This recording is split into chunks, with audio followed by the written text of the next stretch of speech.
Assalamualaikum warahmatullahi wabarakatuh. Alhamdulillah, tidak pernah lisan kita sebagai orang beriman kepada Allah berhenti memuji Allah, satu-satunya pencipta, pemilik, penguasa semua yang di langit, semua yang di bumi, semua yang di kedalaman lautan, terjangkau atau tidak terjangkau oleh mata kita. Allah adalah zat yang maha kuat, maha adil, maha bijaksana, maha melihat, maha mengetahui, maha mendengar. Dia raja yang sebenarnya. Janjinya kepada orang-orang beriman pasti ditepati, dan ancamannya kepada orang-orang durhaka pasti juga akan jatuh dan terlaksana. Allah dengan kemahasempurnaannya telah memudahkan buat kita agar memenuhi segala kebutuhan roda kita atau dalam roda kehidupan muka bumi ini dengan bersyukur dan berterima kasih kepadanya. Kalimat yang sederhana, penuh dengan berkah, mudah diucapkan, Alhamdulillah. Maka selalulah kalimat ini membasahi lidah dan bibir kita. Selanjutnya kita panjatkan salam hormat kita penuh dengan cinta dan rindu kepada manusia terbaik, manusia yang telah membawa kepada kita hukum halal haramnya Allah, manusia yang telah disempurnakan oleh Allah secara langsung jalur nasabnya, fisiknya, ilmunya, orang yang paling layak menjadi suri tauladan, karena memang Allah memerintahkan kita menjadikannya sebagai suri tauladan. Juga orang yang sudah sukses menjadi sosok suami, ayah, anak, teman atau sahabat, menjadi seorang pakar ekonom, saudagar yang sukses, dan juga menjadi seorang politikus yang berhasil. Karena dengan 10 tahun fase Madinah berhasil mendirikan negara sesuai dengan asas Al-Quran dan Sunnah, dan sekarang menjadi pengikut terbanyak di muka bumi ini dari kalangan manusia. Allah telah memerintahkan kita mengucapkan salam hormat kepadanya, dan satu kali salam hormat ini akan dibalas oleh Allah dengan 10 kali tambahan rahmat, dan rahmat Allah luas sekali, berisikan pengampunan dosa, peninggian derajat dan pemenuhan segala kebutuhan. Maka setelah memuji Allah, Alhamdulillah, sangat wajar kalau kita selalu mengucapkan salawat dan taslim kepada Nabi besar Muhammad sallallahu wa ala alihi wa sahbihi wasallam. Lama-lama saya tidak pernah berhenti memuji Allah, Alhamdulillah, Raja yang sebenarnya yang telah memberikan kita kesempatan, kesehatan, kekuatan, dan puncaknya adalah keimanan, sehingga kita bisa melaksanakan salah satu perbuatan yang baik di mata Allah ini, yaitu dulu dalam majelis ilmu. Dan yang kedua, saya ingin menjalankan hadis Nabi SAW, man lam yashkurun nas la yashkurullah. Siapa yang tidak berterima kasih pada manusia maka belum berterima kasih kepada Allah. Maka saya berterima kasih kepada Pak Farid selaku dirut dari Pelindo ini, sekaligus ketua majelis atau masjid, berikut juga seluruh jajarannya. Tanpa mengulangi penghormatan, saya tidak bisa sebutkan semuanya, semua jajaran direksi, semua pengurus masjid, semua teman-teman termasuk staf yang ada di Pelindo ini, dan tidak kalah pentingnya juga seluruh jamaah muslimin Kota Makassar yang sudah hadir, baik dari Kota Makassar atau dari luarnya. Semuanya saya mengucapkan jazakumullahu khairan. Semoga Allah balas kebaikan Bapak Ibu sekalian, sudah menjadi penyebab terlaksananya acara ini dan juga terlibat hadir dalam majlis ini. Mudah-mudahan Allah subhanahu wa ta'ala menjadikan ini semua sebagai tambahan amal Bapak Ibu di akhirat nanti. Juga saya mengajak diri saya sebelum memulai tema kita, pribadi saya mendahului itu, dan saya mengajak Bapak Ibu sekalian, dalam majlis ilmu dibutuhkan keikhlasan. Tidak usah lihat siapa yang menyampaikan, tapi apa yang disampaikan. Kalau Allah telah berfirman, kalau Rasulullah sallallahu alaihi wasallam telah bersabda, terima dari siapapun itu. selama yang disampaikan yang benar. Karena kalau kita hanya sekedar mencari fisik orang yang menyampaikan, maka kita tidak akan mau dengar kalau orang itu memiliki kekurangan fisik. Tapi Islam datang membawa kebenaran. Perlu terucapkan dari lisan siapapun, tetap dia benar. Karena Islam itu selalu benar sepanjang masa dan juga waktu dan selalu dibutuhkan. Maka mari kita ikhlaskan niat dengan tujuan insyaAllah mengejar keutamaan majlis ilmu sebagaimana disebutkan oleh Nabi alaihi salatu wassalam dalam banyak hadisnya. Tidak ada kaum yang berkumpul di rumah dari rumah-rumah Allah, mereka mempelajari ayat-ayat Allah, kecuali akan turun malaikat bersama mereka yang membawa rahmat dari langit. Dalam hadis yang lain kata Nabi alaihi salatu wassalam, semua penuntut ilmu akan dilindungi oleh sayap-sayap malaikat karena mereka ridho dengan perbuatannya. Di dalam hadis yang dihasankan juga oleh para ulama hadis, kata Nabi alaihi salatu wassalam, siapa yang keluar ikhlas menuntut ilmu, maka dia akan mendapatkan pahala haji yang lengkap. Di dalam hadis yang lain juga kata Nabi alaihi salatu wassalam, siapa yang keluar menuntut ilmu, maka dia seperti berjihad di jalan Allah sampai dia kembali. Dan sekian banyak keutamaan daripada majlis ilmu. Maka kita ikhlaskan niat kita untuk itu. Semoga saja insyaAllah apa yang kita pelajari akan menjadi manfaat buat kita dan juga akan menjadi tambahan amal pada hari kiamat. Saudaraku seiman, pada kesempatan ini kita akan bahas bekerja adalah bagian dari agamaku. Islam ini adalah agama yang sempurna. Bahkan tidak ada agama yang diterima di sisi Allah kecuali Islam. Allah berfirman dalam Al-Quran, kekal ditilawahkan oleh orang beriman dalam surah Al-Imran, di dua ayatnya sekaligus, A'udzu billahi minasyaitonir rajim, innad dina 'indallahil Islam. Agama yang diterima di sisi Allah hanya Al-Islam. Di dalam ayat yang lain, wa may yabtaghi ghairal islami dinan fala yuqbala min wa huwa fil akhirati minal khasirin. Siapa yang coba-coba memilih selain Islam sebagai agamanya, tidak akan diterima darinya, dan juga dia di akhirat termasuk orang-orang yang rugi. Islam ini bisa dirasakan kemuliaannya. Islam tidak akan pernah berubah sepanjang masa. Kadang-kadang ada pelaku-pelaku kekeliruan dan kesalahan yang menisbatkan diri pada Islam, padahal sebenarnya itu bukan ajaran dari Islam, sehingga bisa mencoreng Islam sendiri. Padahal Islam tidak akan pernah berubah, dan Allah mengekalkan dalam surah Al-Maidah kalau agama ini sudah sempurna, gak butuh tambahan, gak butuh dikurangi. A'udzu billahi minasyaitonir rajim. Al-yawma akmaltu lakum dinakum wa atmamtu 'alaikum ni'mati wa raditu lakumul Islam madina. Hari ini kata Allah, pada hari itu di haji wada, haji terakhir Nabi alaihi salatu wassalam, aku telah sempurnakan kata Allah agama kalian, dan aku juga sudah ridho agama sebagai kalian, ya. Dan aku telah sempurnakan agama Islam untuk kalian, nikmatku pada kalian, artinya kalian tidak butuh lagi agama yang lain, dan aku ridho. Dan makna agama adalah panduan hidup. Kita teman-teman sekalian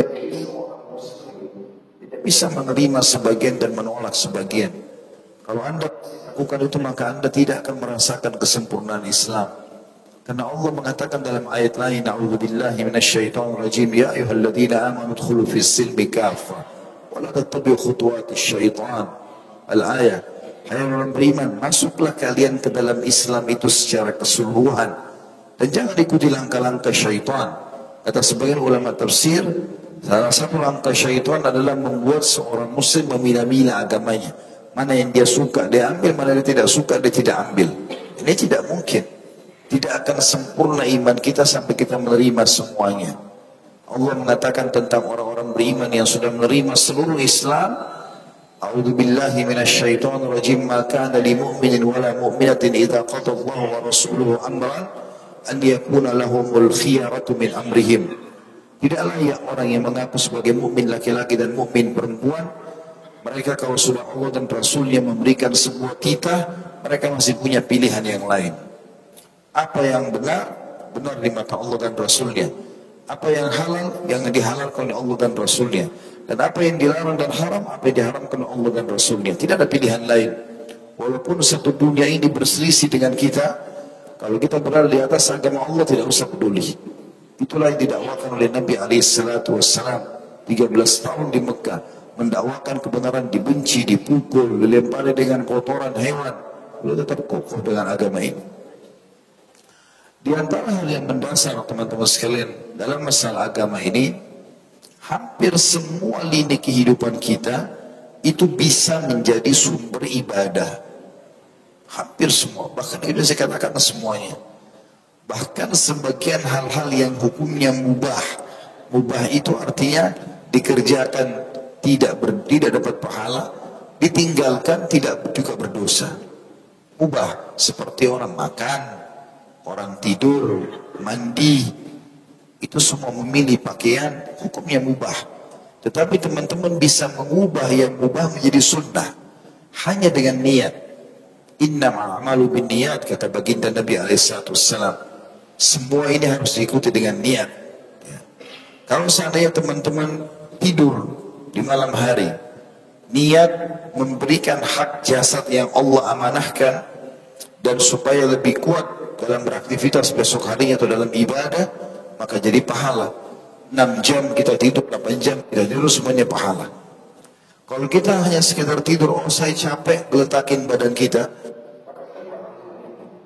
ya sekedar menghilangkan capek saja. Keliru kalau hanya seperti itu. Sayang sekali. Itu juga dengan makan dan minum. Allah Subhanahu wa ta'ala memberikan kita sinyal capek supaya tidur, memberikan hak badan. Lapar supaya kita makan.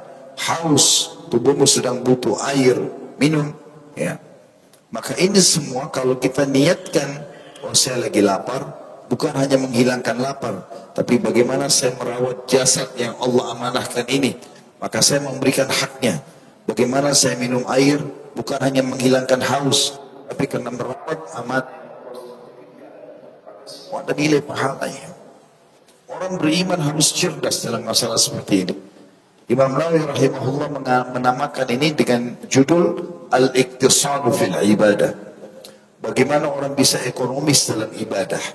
Ya, bagaimana kita bisa mendapatkan pahala yang banyak dengan amal yang semuanya orang bisa lakukan. Itu banyak sekali yang bisa kita dapatkan. Banyak sekali yang bisa kita dapatkan. Makanya Nabi SAW mengatakan dalam sebuah hadis yang sahih, man hamma bihasanatin walam ya'malha kutiba lahu hasanatun kamilah. Siapa yang baru niat mau mengerjakan satu perbuatan baik, maka akan dicatat untuknya lengkap pahala baik tersebut walaupun dia belum melakukannya.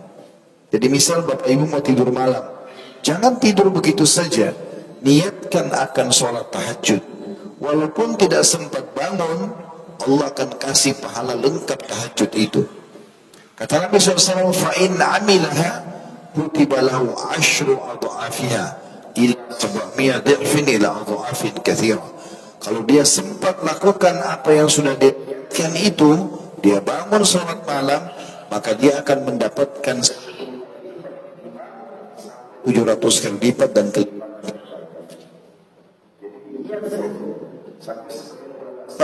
saya berharap Allah memudahkan saya punya niat di semua amal, baik yang pernah saya kerjakan atau belum sempat saya kerjakan.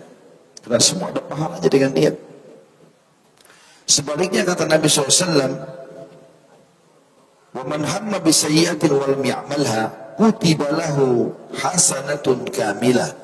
Siapa yang baru niat mau mengerjakan perbuatan buruk, dia keluar rumah mau berzina, mau bohong, mau gosip, mau fitnah, mau menipu, mau mencuri, apa saja niat buruknya, lalu dia batalkan karena Allah. Gak ada yang saya takut, saya gak mau. Maka dicatatkan baginya satu pahala lengkap. Jadi mulianya Islam, niat amal baik belum dikerjakan dapat satu pahala lengkap. Dikerjakan sampai 700 kali lipat bisa pahalanya.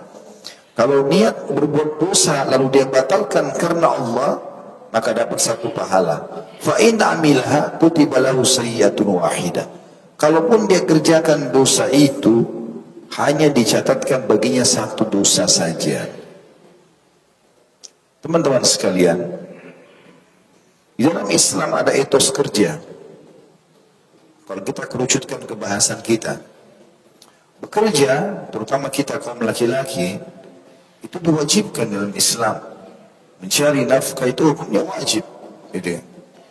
Bahkan di dalam hukum Islam, orang tua kita, kalau kita ini bagi anak laki-laki, hanya wajib dinafkahi sampai balik saja. Setelah balik hukumnya sunnah. Kalau anak perempuan, wajib orang tuanya nafkahi sampai dia menikah. Selama dia belum nikah dibiayai oleh orang tuanya. Kalau sudah menikah, suaminya yang biayai. Saking pentingnya laki-laki untuk bekerja. Kita akan dengarkan pada hari ini terlalu banyak motivasi dalam syariat kita.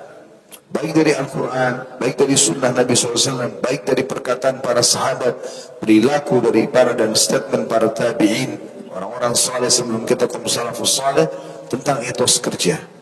Bagaimana mereka memotivasi ya para sahabat dan para tabi'in, juga para nabi-nabi, memotivasi agar semua manusia, orang yang beriman kepada Allah bergerak. Dan Islam tidak mengenal sifat malas, sifat putus asa. Di kamus Anda ini, di benak Anda, kalau ada kamus kata-kata saya tidak bisa, saya terlambat, putus asa, dendaman, hapus detik ini di masjid ini. Tidak ada dalam kamus kita. Islam tidak ada kata-kata putus asa. Dalam sebuah hadis yang sahih riwayat Bukhari, baginda Nabi SAW bersabda, kalau di tangan seseorang di antara kalian, hai muslim, di tangan seseorang di antara kalian ada bibit pohon, dan dia tahu besok kiamat, tetap dia tancapkan. Besok kiamat, tetap tancapin. Tidak ada kata putus asa. Abdullah bin Umar radhiyallahu anhu, sahabat Nabi yang mulia, waktu rambutnya sudah putih semua, alisnya putih, jenggotnya putih, umurnya mendekati 100 tahun, 90 tahun lebih. Sudah sangat tua. Beliau pernah memegang bibit pohon kurma. Perlu kita tahu teman-teman sekalian, bibit pohon kurma ini mirip dengan bibit pohon kelapa. Lama sekali baru berbuah. Gitu kan? Umurnya pun panjang. Bisa sampai puluhan atau ratusan tahun. Beliau pegang lalu beliau mau tanam. Murid-muridnya sempat lihat lalu berkata, wahai Ibnu Umar, apa yang Anda lakukan? Kata beliau, saya mau tanam pohon kurma ini. Kata mereka dengan terus terang berkata, karena ingin tahu jawabannya, mungkin ada jawaban ilmiah. Bukankah Anda sudah berumur seperti ini? Kapan Anda akan menikmati pohon kurma itu? Maka jawaban seorang mukmin yang tahu tentang pemahaman agamanya, dia mengatakan radhiyallahu anhuma, Abdullah bin Umar, beliau mengatakan, kalau tidak sempat aku nikmati, maka akan dinikmati oleh orang setelahnya dan akan menjadi amal atau ajang pahala buat aku. Tidak ada kata-kata terlambat. Kata Nabi SAW, siapa menanam sebuah pohon, tidak ada sosok manusia, jin, hewan yang bernaung di bawahnya atau mengambil manfaat dari pohon itu kecuali jadi pahala buat dia. Semuanya kebaikan. Semuanya kebaikan. Bahkan pelanggaran orang di depan mata kita itu ajang pahala buat kita. Ada orang berzina, ada orang bohong, ada orang riba, ada orang menipu, ada orang belum tutup aurat, ada orang belum sholat. Jangan marah, senyum dengan mereka. Jadikan mereka sebagai target pahala kita. Kalau semua orang sudah baik, kita mau dapat pahala dari siapa?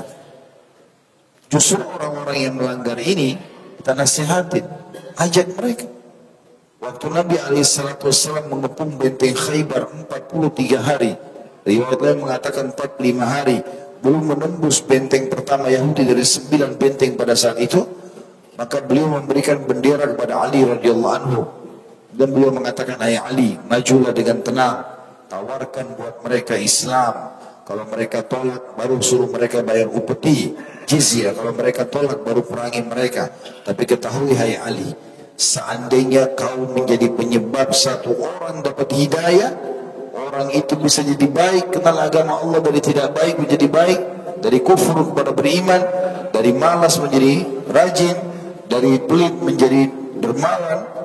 maka itu lebih baik daripada unta merah.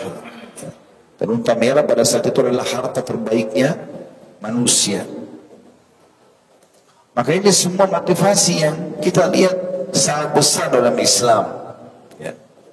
Ada sebuah pertanyaan kecil juga teman-teman sekalian. Saya ingin ini kita jawab sekalian pada pertemuan kita dengan dalil-dalil nanti. Apakah Islam menyuruh kita menjadi orang kaya? Apakah Islam menyuruh kita menjadi orang yang sukses? Kalau sekarang di zaman kita kejar titel akademik yang tinggi, punya pendapatan yang besar, punya rumah yang bagus, punya harta kendaraan yang bagus, ya, punya pakaian yang bagus, punya semuanya. Atau Islam menyuruh kita untuk jadi miskin, pengangguran, malas, ya, tidak punya apa-apa. Maka tentu jawabannya jelas yang pertama. Islam bahkan menyuruh kita berlindung dari sifat malas.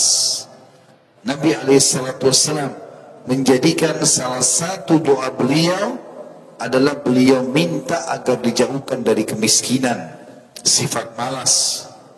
Di dalam hadis yang sahih, hadis ini riwayatkan Imam Ahmad, kata Nabi SAW, ta'awwadhu billahi minal faqri wal qillati wal dhillah.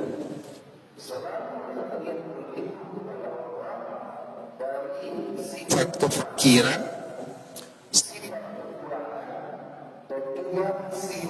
nah, dan tiga ini subhanallah seperti bersaudara, berada di orang-orang yang malas.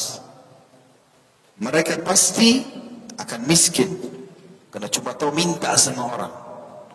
Mereka juga pasti akan kekurangan karena tidak punya simpanan, tidak punya penghasilan, dan mereka pasti terhina karena kalaupun minta dikasih tetap terhina.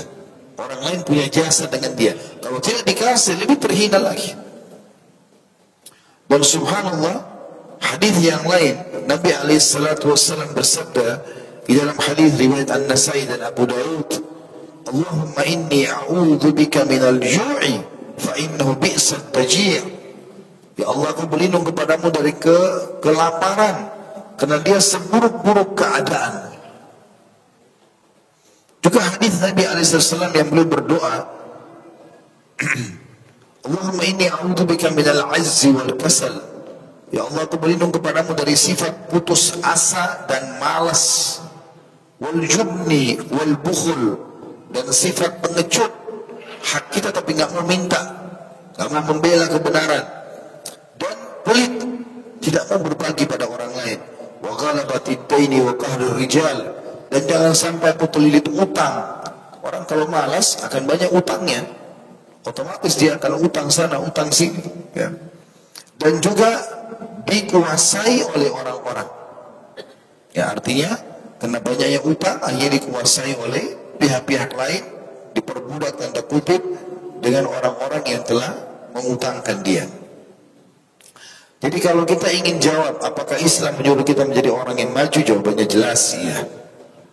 Jelas iya, karena sangat bentrok dengan dalil-dalil, ya, yang atau Islam sangat tegas dalam dalil-dalil yang menyuruh kita meninggalkan sifat malas tadi. Dan ulama mengatakan setelah panjang lebar khilaf di antara mereka mana lebih afdal, apakah orang kaya yang bersyukur atau orang miskin yang bersabar. Itu khilaf panjang ulama. Ada yang mengatakan orang kaya yang bersyukur, ada yang mengatakan orang miskin yang sabar, karena bersyukur ibadah, sabar juga ibadah. Tapi kesimpulan terakhir adalah yang paling afdal adalah orang kaya yang bersyukur, karena satu orang kaya bisa menghidupi 1000 orang miskin. Belum tentu satu miskin sabar bisa memperbaiki satu orang kaya. Makanya dalam hadis Bukhari, pernah ada yang datang kepada Nabi SAW, sahabat-sahabat Nabi miskin mereka. Lalu mereka mengatakan, ya Rasulullah, kami sangat miskin. Tunjukkan kepada kami amal-amal yang kami bisa menyaingi pahalanya saudara-saudara kami yang kaya. Karena saudara-saudara kami yang kaya, pada saat kami sholat, mereka sholat. Pada saat kami puasa, mereka puasa. Pada saat kami zikir, baca Quran, berdoa juga mereka lakukan. Mereka juga zikir, baca Quran, mereka juga berdoa. Tapi mereka punya kelebihan pahala karena mereka menginfakkan hartanya kepada kami. Tunjukkan kami amalan bisa mengimbangi infak mereka itu. Karena kami nggak punya itu. Kata Nabi SAW, bacalah Subhanallah 33, Alhamdulillah 33, Allahu Akbar 33. Amalkan. Itu bisa mengimbangi infaknya orang-orang kaya. Berapa hari kemudian, rupanya sahabat-sahabat Nabi yang kaya dengar sabda Nabi.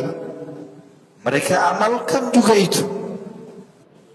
Maka yang miskin-miskin ini datang lalu mengatakan, ya Rasulullah, sahabat-sahabat kami yang kaya dengar sabda Anda. Sekarang mereka amalkan. Kami ingin amalan lain lagi yang bisa mengimbangi. Pertanyaan kecil, apakah Nabi SAW mengajarkan mereka? Tidak. Nabi mengatakan, "Dzalika fadlullahi yu'tihi man yasha." Itu karunia Allah yang Allah berikan kepada siapa saja yang Dia mau. Ada satu hal lagi teman-teman sekalian. Banyak pemahaman di tengah-tengah masyarakat kita yang keliru. Dan ini kadang-kadang subhanallah disampaikan di mimbar, disampaikan di majelis. Tapi pemahaman ini keliru. Tentang definisi zuhud. Zuhudlah di dunia, zuhudlah di dunia. Apa itu zuhud, Ustaz? Zuhud, kamu gak usah urus dunia, urusanmu akhirat saja. Jadi pakai aja baju kumuh, makan roti kering, ya. Tidak usah punya rumah, tidak usah punya kendaraan, tidak usah ganti sendal yang sudah mau putus, tidak usah ganti sepatu, tidak usah ini dan itu, tidak usah makan yang enak segala macam. Ini dari mana ini? Dari mana definisi ini? Kita akan bantah dengan firman Allah Subhanahu wa taala dalam surah Al-Qasas, surah nomor 28 ayatnya 77. A'udzu billahi minasyaitonir rajim wabtaghi fima ataka Allahu ad-daral akhirah. Lalu Allah bilang wala tansa nasibaka minad dunya. Al-ayat artinya kejarlah apa yang Allah janjikan di akhirat untukmu. Surga, dayang-dayang, bidadari, bidadara, istana, baju sutra, kejar semua itu. Baca supaya kau termotivasi mau mengejar itu. Dan jangan lupakan bagianmu dari dunia. Allah bilang itu. Dari mana orang-orang ini dapat definisi? Maka ulama membantah mengatakan definisi yang paling tepat adalah zuhud mendahulukan akhirat dari dunia. Makanya kalau kita baca di kitab-kitab zuhud, kita temukan pemimpin-pemimpin zuhud adalah Abu Bakar, Utsman, Umar, Ali, Talha, Zubair. Orang-orang kayanya sahabat. Mereka pakai baju bagus, mereka punya unta, mereka punya kuda, mereka punya beberapa orang istri, mereka punya keturunan, mereka punya banyak harta. Nabi SAW kan ustaz miskin. Bohong. Dari mana Nabi miskin? Dari mana Nabi miskin? Nabi SAW waktu melamar Khadijah, itu maharnya 20 ekor unta. Hah? Kalau kita di Indonesia kan seperangkat alat sholat. Hah? Nabi menikah dengan 20 ekor unta. Satu ekor unta itu, kalau yang besar betina, harganya tidak kurang dari 50-70 juta. Kali 20, ratusan juta maharnya Nabi. Dan Nabi dari umur 21 tahun, itu sudah terjun di bisnis, menikah umur 25 sudah kaya raya. Walaupun Khadijah lebih kaya dari beliau. Alaihissalatu wassalam. Nabi SAW itu hijrah ke Madinah, rumah beli istri beliau ada 9, semuanya punya rumah, semuanya punya unta. Kalau unta tuh kayak sekarang Alphard, ya.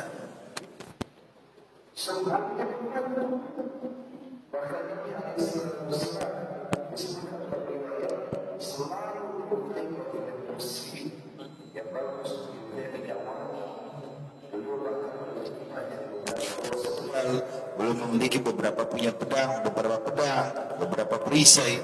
Beliau namakan masing-masing dikasih nama. Unta ini namanya ini, perisai ini dikasih nama oleh Nabi SAW. Nabi pernah kelaparan? Iya, semua manusia lapar. Kita juga lapar tiap hari kan? Jangan tuh dijadikan patokan berarti Nabi miskin. Enggak, keliru itu. Maka ini perlu digarisbawahi. Nabi SAW pernah minta dihidupkan seperti kehidupan orang miskin, dimatikan seperti itu. Artinya tidak tamak dengan dunia. Tapi beliau mampu. Disebutkan dalam hadis Nabi SAW, kalau dari kita baca dalam bab makanan, Nabi paling suka makan paha kambing. Bahkan Umar bin Khattab mengatakan, saya pernah masuk ke rumah Nabi SAW, beliau lagi pegang tulang kambing sambil makan pahanya. Tidak pernah ada riwayat makan roti kering. Gitu kan. Maka ini pemahaman tentang masalah zuhud ini harus difahami baik-baik. Nabi SAW itu dibantu oleh banyak sahabat. Ada Anas bin Malik radhiyallahu anhu, ini tugasnya khusus untuk belanja-belanjain Nabi ke pasar. Kebutuhannya apa? Belanja. Ada Abdullah bin Mas'ud khusus siapin siwak dan sendalnya Nabi. Ada kir-kir lagi berperang. Ya. Banyak pembantu Nabi SAW. Banyak orang berkhidmah. Ada Zaid bin Harithah dan anaknya Usama bin Zaid. Dua-duanya ini menjadi pembantu Nabi SAW, memenuhi kebutuhan Nabi. Nabi kemana ditemani selalu, sampai dikenal dengan Hibbin Nabi SAW, kekasih Nabi. Jadi Nabi SAW menggunakan orang-orang di sekitarnya. Tapi memang dalam Islam kita boleh menikmati, tapi tidak boleh mubazir. Mubazir itu berlebih-lebihan. Jadi kalau di rumah kita butuh mobil, istri dan anak juga butuh mobil, lalu kita beli mobil lagi satu kebutuhan mereka. Gak ada sesuatu yang mubazir di situ. Selama Anda mampu, silahkan. Gitu ya. Tapi yang mubazir itu kalau beli 10 mobil, gak dipakai, hanya dijadikan koleksi. Lebih bagus koleksi masjid kan? Hah? Daripada taruh mobil 10 di rumah, 20 di koleksi untuk apa? Harganya mahal. Bangun masjid lebih bagus gitu ya. Tapi selama kebutuhan silakan. Nabi SAW suka sekali pakaian dari kain katun Yaman, dari itu kain yang bagus. Dia belum punya baju warna merah, warna hitam, warna hijau, warna putih, ada. Bahkan Nabi SAW dalam hadis Bukhari dikatakan pernah dikasih oleh seorang wanita mantel sangat bagus, jahitannya bagus, kainnya bagus, sampai orang semua di masjid kagumi. Nabi sudah tampan, pakai baju bersih dan bagus. Begitu masuk masjid orang semua kagum melihat beliau pakai alaihissalam. Ka'ab bin Malik berkata, saya pernah melihat bulan purnama di hadapan Nabi alaihissalam, di depan rumah Nabi SAW. Kayak sekarang ini kita bulan purnama, kena Ayyamul Bid, terang, bulannya kuning kelihatan kalau malam. Saya kagum lihat bulan tersebut ciptaan Allah. Kemudian tiba-tiba pintu rumah Nabi terbuka, Nabi keluar, menyisir rambutnya, habis mandi ke belakang, pakai baju jubah warna merah. Maka saya melihat Nabi, saya temukan Nabi lebih indah dari bulan itu. Nabi SAW suka wangi-wangian, suka kebersihan. Hadis Nabi SAW, Inna Allah jamilun yuhibbul jamal. Allah itu indah, suka dengan keindahan. Itu maknanya luas sekali. Allah itu indah, rapi, bersih, suka dengan semua itu. Jangan teman-teman, ada orang muslim tapi tidak paham konsep ini, sehingga akhirnya masjidnya kotor, rumahnya kotor, pakaiannya kotor. Kita mendekat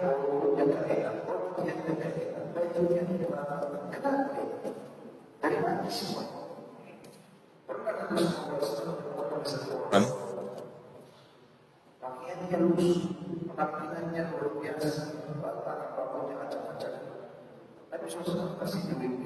tanya dia, apa kau punya uang? Dia bilang ada. Dari mana uangmu? Dia bilang, ya Rasulullah, hartamu mana saja? Dia bilang, saya punya unta, saya punya kambing, saya punya kuda. Dia orang kaya ini. Ya sekarang disebutin mobil-mobilnya, merek ini, merek ini, merek ini. Kata Nabi SAW, Maha suci Allah, mana kau dari bekas nikmatnya Allah? Rambutmu berantakan, bajumu kotor, mana kamu ini? Tunjukkan itu. Lalu beliau mengatakan, Inna Allah yuhibbu an yara athara ni'amihi ala abdi. Allah suka melihat bekas nikmatnya pada hambanya. Yang penting jangan mubazir. Ingat, kita disuruh makan dalam Islam. Allah bilang halalan thayyibah. Apa itu thayyibah? Halal yang dibolehkan. Thayyibah itu artinya berkualitas, high quality. Teman-teman kalau masuk di toko buah, ada anggur 150.000, bagus kualitasnya. Ada anggur kualitasnya di bawah itu 100.000. Kalau kita beli yang 150.000 dengan niat ingin menikmati apa yang Allah kasih, sudah dapat kualitas bagus, dapat pahala. Jangan bakhil sama diri sendiri. Cari yang anggur sudah rusak-rusak, ini saja, bawa pulang ke rumah. Padahal nanti sampai di rumah anaknya makan, istrinya makan, sakit perut. Ini bakhil, bahaya sekali, penyakit jiwa ini. Pernah ada orang-orang Ansar di Madinah begitu. Rupanya mereka datang ke depan Nabi SAW, Nabi tanya, siapa pemimpin kalian? Mereka sebut. Ya, ada satu orang disebut. Lalu kemudian Nabi SAW tanya, bagaimana dia? Kata mereka, tapi pemimpin kami walaupun tampan, berwibawa, segala macam, ya, tapi bakhil. Kata Nabi SAW, penyakit jiwa apa yang mengalahkan bakhil? Pelit. Pergi umroh haji yang paling murah. Orang kaya. Kenapa ibadah ke Mekah? Kalau perlu pakai bisnis kelas. Pakai bisnis kelas. Allah ganti akhi dan ukhti. Diganti uangnya. Diganti minimal 10 kali lipat. Pakai bisnis kelas. Ganti murah. Kenapa? Susah. Jauh dari Masjid Haram. Kenapa ini? Sudah enak fasilitasnya, Allah ganti lebih besar pahalanya. Kenapa harus bakhil? Ini semua yang mesti kita perbaiki, teman-teman sekalian. Kita tidak boleh mubadzir, berlebihan, karena Allah mengatakan innal mubadzirina kanu ikhwana syayatin wa kana syaitan rabbih kafura. Ya.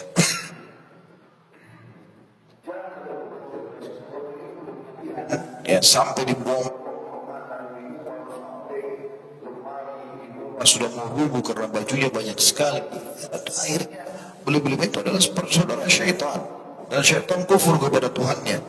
Tapi kalau kita nikmati nggak ada masalah. Kita akan masuk, teman-teman sekalian, beberapa dalil-dalil syar'i yang sangat jelas bagaimana Allah Subhanahu wa taala membolehkan kita untuk menikmati yang baik-baik ini, dan Allah menyuruh orang beriman untuk itu, bagian daripada perintah agama. Dengarkan dalil yang pertama yang saya sampaikan adalah surah Al-A'raf ayat 32. A'udzubillahi minasyaitonirrajim. Itu tadi tentu mukaddimahnya, ya, pembukaannya. Kita sekarang masuk lebih dalam tentang dalil-dalilnya. Qul man harrama zinatallahi allati akhraja li'ibadihi wat-tayyibati minar rizq.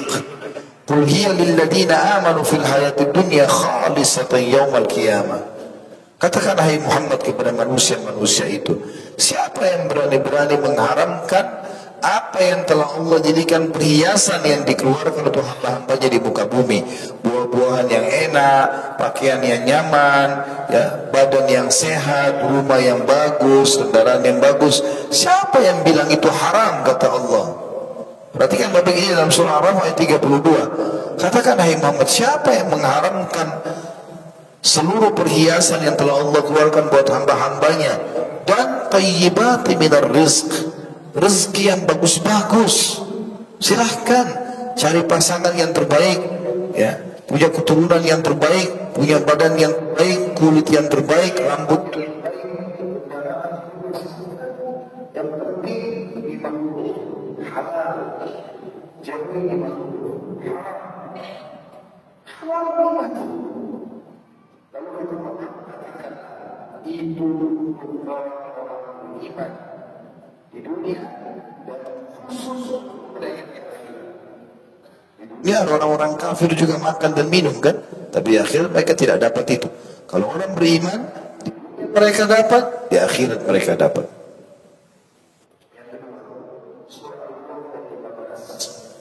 A'udzu billahi minasyaitonir rajim. Huwallazi ja'ala lakumul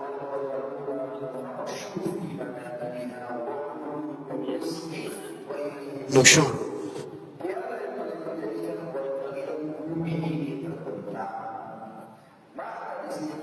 Adalah kalian bisa jalan di atasnya. mengambil hasil tambangnya di atasnya.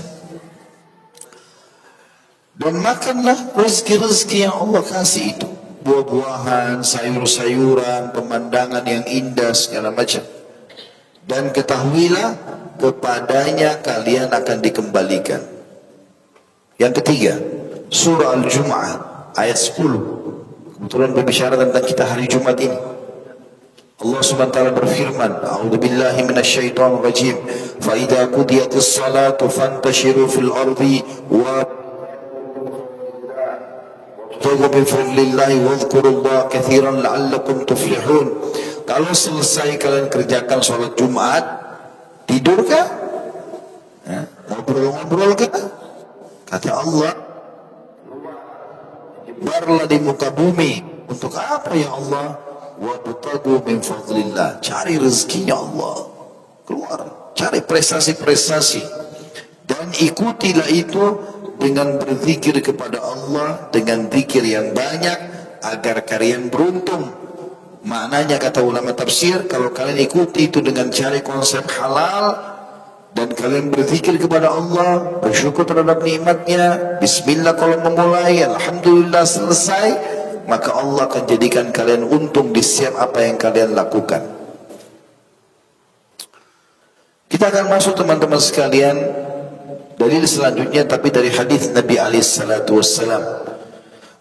Islam sangat memuji dan menilai positif sekali hasil kerja sendiri, hasil kerja tangan, kreatif. Ingat, kita punya waktu sama 24 jam.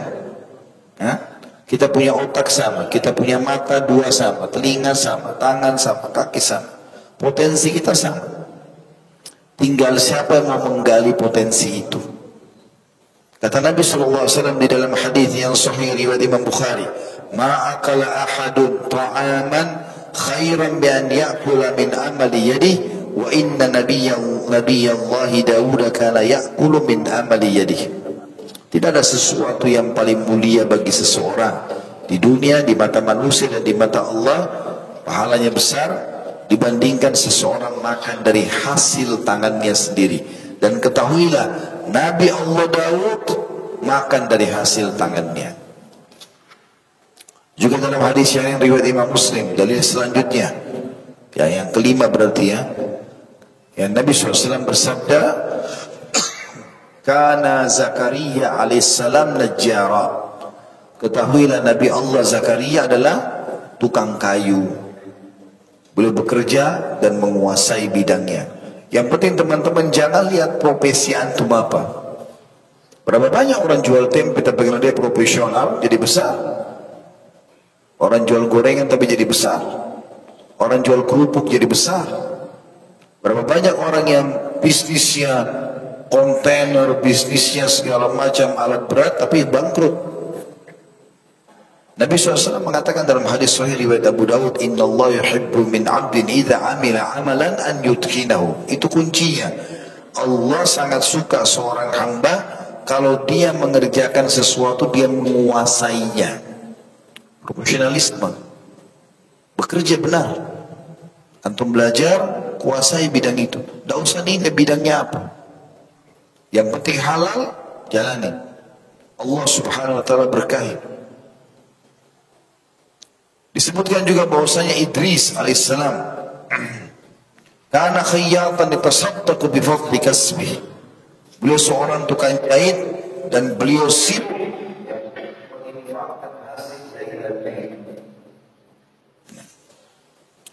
juga dikatakan Nabi alaihissalam, Nabi Muhammad SAW, beliau transaksi jual beli. Beliau mengenaikan baju perangnya, bahkan beliau bermuamalah dengan banyak sekali jenis-jenis muamalah ekonomi, Dan beliau berkata kepada sahabatnya dalam hadis Bukhari di dalil yang selanjutnya yang ke-6, "Li an ya'khudha ahadukum abhula, thumma ya'ti al-jabal, thumma ya'ti al-jabal, thumma ya'ti bihizmati min hatab fayabi'uha fayastaghni bithamaniha khairul lahu ala nas u'tuhu aw mana'uhu."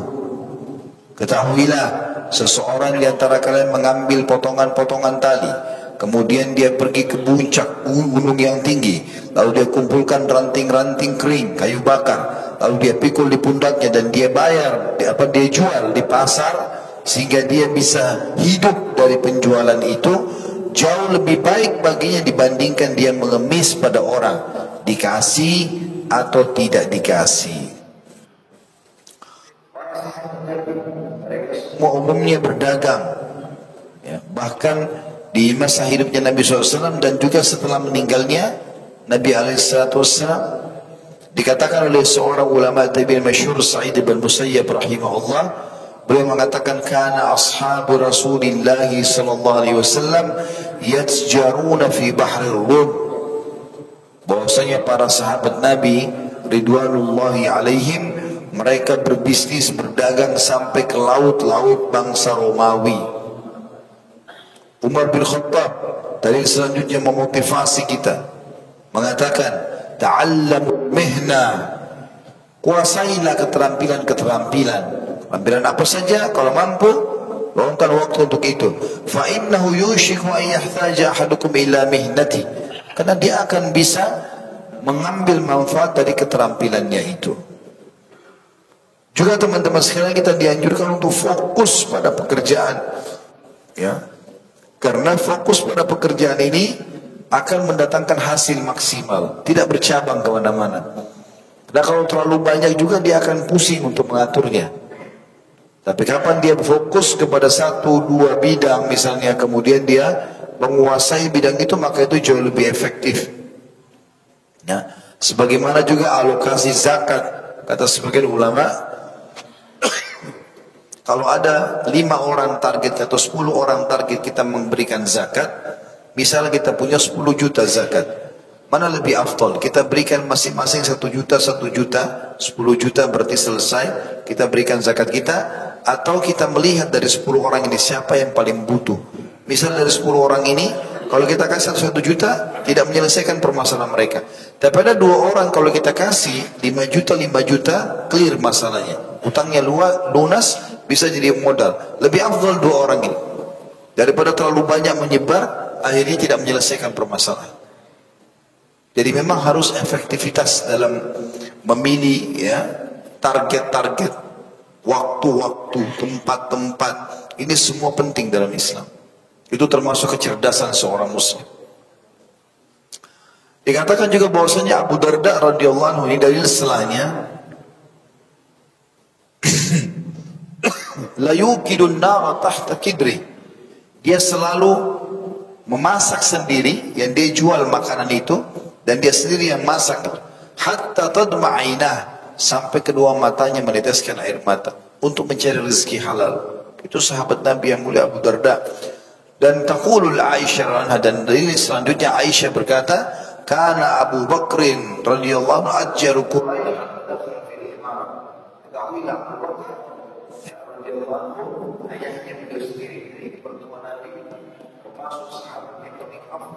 Setelah para nabi-nabi, ya, kata Aisyah, dulu Abu Bakar adalah pedagang paling suksesnya Quraisy sampai beliau masuk ke politik. Setelah beliau diangkat menjadi khalifah, beliau fokus untuk mengurus umat.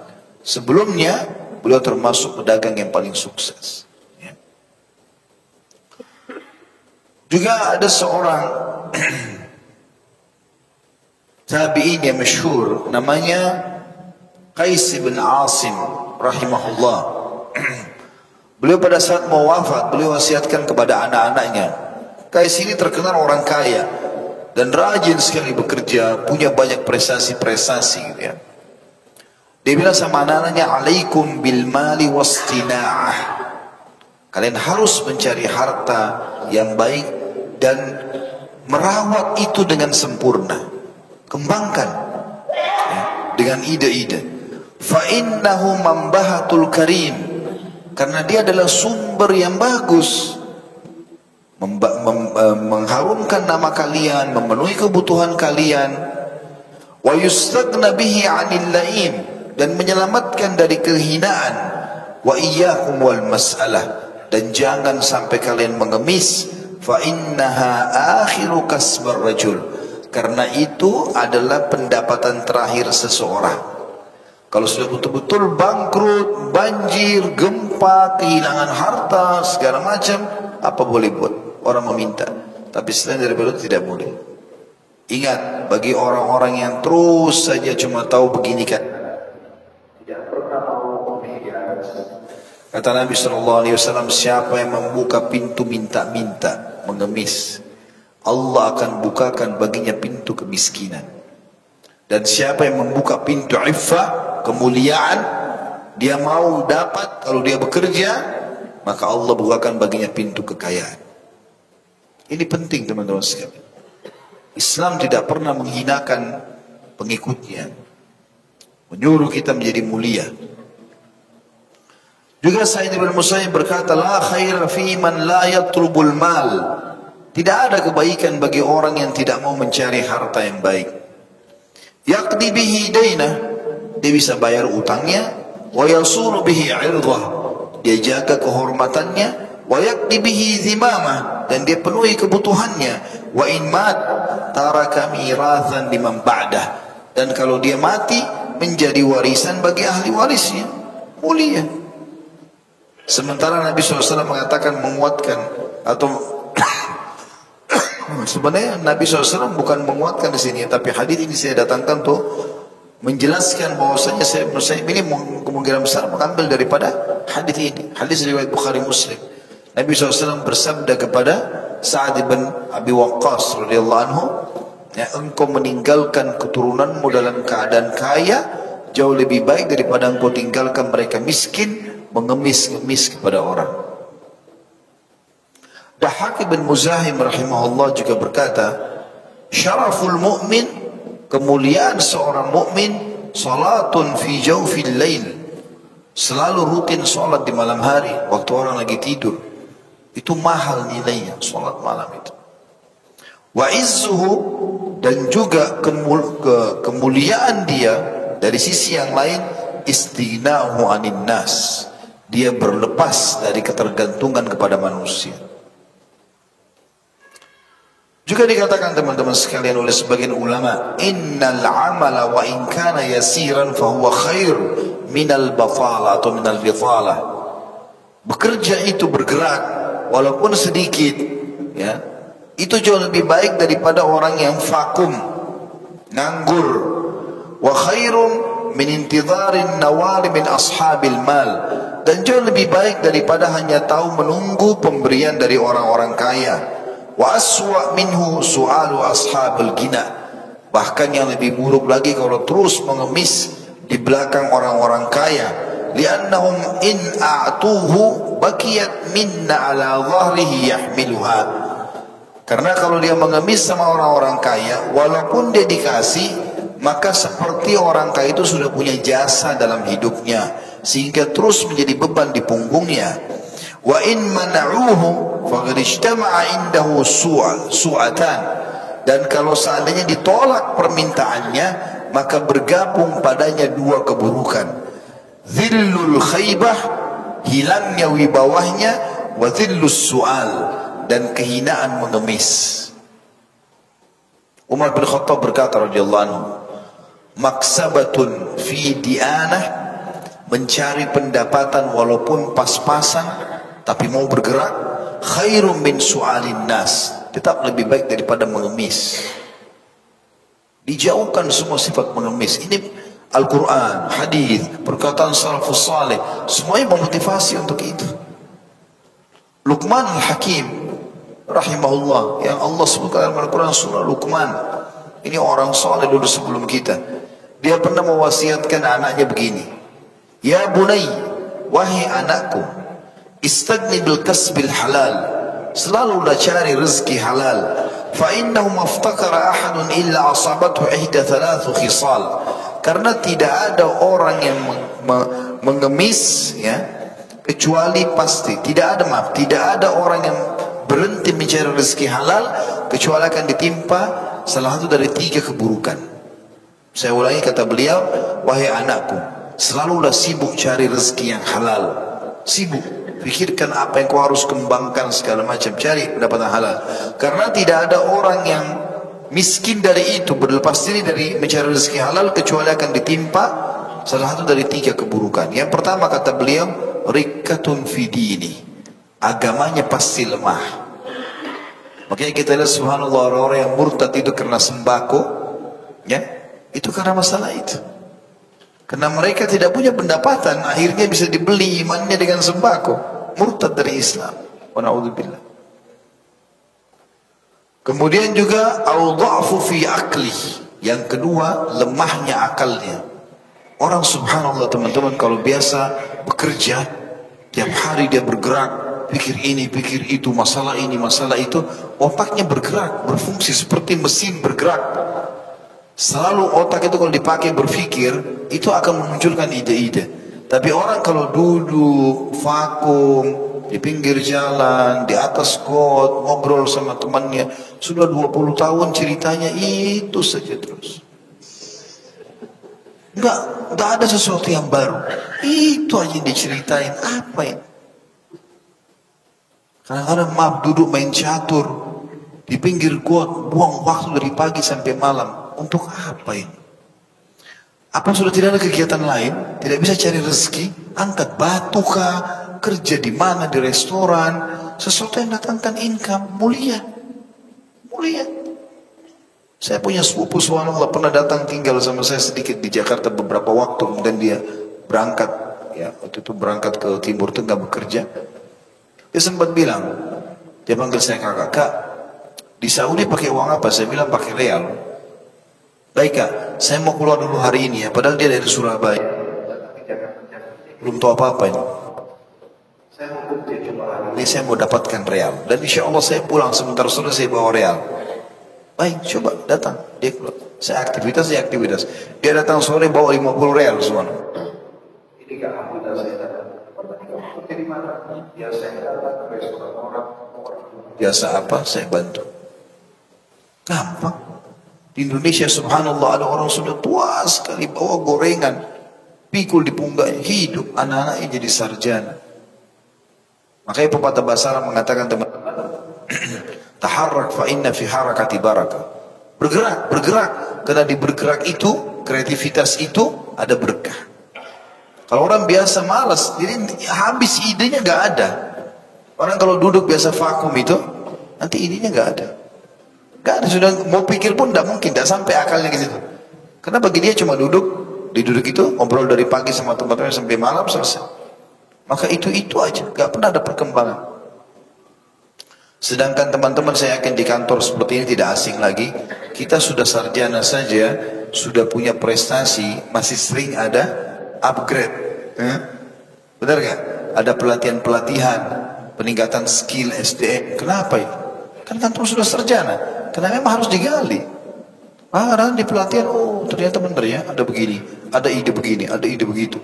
Duduk sama teman-teman berprestasi, kita akan prestasi teman-teman. Saya pribadi saya waktu masih kuliah, waktu masih sekolah, saya kalau berteman dalam usaha dan di alam dakwah, ya, saya berteman sama orang-orang yang saya anggap lebih potensi dari saya. Kalau saya pribadi, bukan saya tidak mau kenal, saya kenal semua orang, alhamdulillah. Tegur sapa iya, tapi sahabat saya enggak. Saya enggak mau lebih bodoh dari saya, harus yang lebih pintar, supaya saya dapat manfaat dari dia, manfaat yang positif di situ. Saya pernah di kampus teman-teman duduk satu kelas 47 orang waktu saya masih S1 di Madinah. Saya duduk di bagian belakang, di sebelah saya ini ada teman-teman orang dari Afrika banyak, semua orang-orang. Jadi ada 5 baris kursi, ya. Itu di baris ketiga, mulai 6 baris. Baris ke-4, 5, 6, ini barisan tidur semua. Saya duduk di belakang, saya lihat ke sebelah dosen lagi ngomong, mereka tidur. Ada yang nulis-nulis. Saya pun bisa terbawa arus itu, karena saya minimal sibuk lihat mereka. Minimal itu. Saya lihat angkat kepala saya di baris 1 sama baris 2, dosen ngomong apa ditulis. Dosen ngomong apa ditulis. Dan subhanallah, di ujian, yang di depan itu juara-juara semua. Yang di belakang ini, pas-pasan. Ya. 60 lulus 60 nilainya. Kadang-kadang harus ulang. 1 tahun hanya kena ketinggalan berapa fak materi. Saya waktu itu sebelum di belakang, saya ambil prinsip. Saya harus ubah diri saya. Karena Allah tidak akan mengubah satu kaum sampai mereka mengubah nasibnya sendiri. Saya pindah, duduk ke baris nomor 2. Seakan sempat saya pindah ke baris nomor 1. Saya awalnya pindah tuh bingung juga ngelihat teman-teman ini. Karena dosen ngomong apa ditulis semua. Ini gimana caranya dosen ngomong? Teman-teman bayangkan pengajian begini, apa yang saya ngomong Bapak tulis semua. Bisa enggak? Tak tertinggal, titik komanya semua ditulis. Itu kan luar biasa gitu. Ini butuh keterampilan yang luar biasa. Saya bingung melihat mereka gimana. Saya cuma dengar aja apa yang dosen sampaikan gitu kan. Terus kemudian saya coba ikutin mulai besok. Beli pulpen sama kertas, sama buku kertas. Bawa buku tulis. Saya tulis. Banyak sekali yang ketinggalan. Karena dosen cepat sekali ngomongnya. Saya juga mau lihat teman saya di sebelah. Kalau saya lihat dia ketinggalan yang lainnya. Tapi alhamdulillah saya coba. Saya tidak mau putus asa. 3 bulan berjalan subhanallah. Akhirnya saya bisa adaptasi sama mereka. 6 bulan kemudian. Alhamdulillah. Buku-buku mereka oleh mahasiswa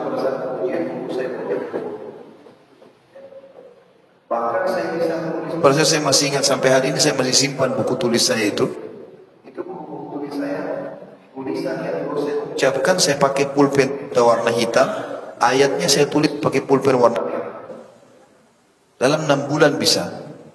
Ternyata saya kalau duduk di belakang saya akan tidur dan malas, tapi karena saya duduk di depan akhirnya Allah SWT berikan itu. Yang begitu teman-teman. Kita kalau berteman sama orang, apalagi kalau orang-orang itu pemalas semua dan kita anggap diri kita misalnya sarjana segala macam, kita akan mengatakan, ya paling tidak saya paling baik di antara mereka. Nah, ada orang begini tidak bisa maju. Kenapa? Karena bodoh sekali. Ya. Kenapa kau tidak sholat? Saya masih mending Ustaz. Saya masih sholat asar. Teman saya nggak sholat sama sekali. Jadi dia jadikan patokan orang yang lebih buruk. Gimana caranya?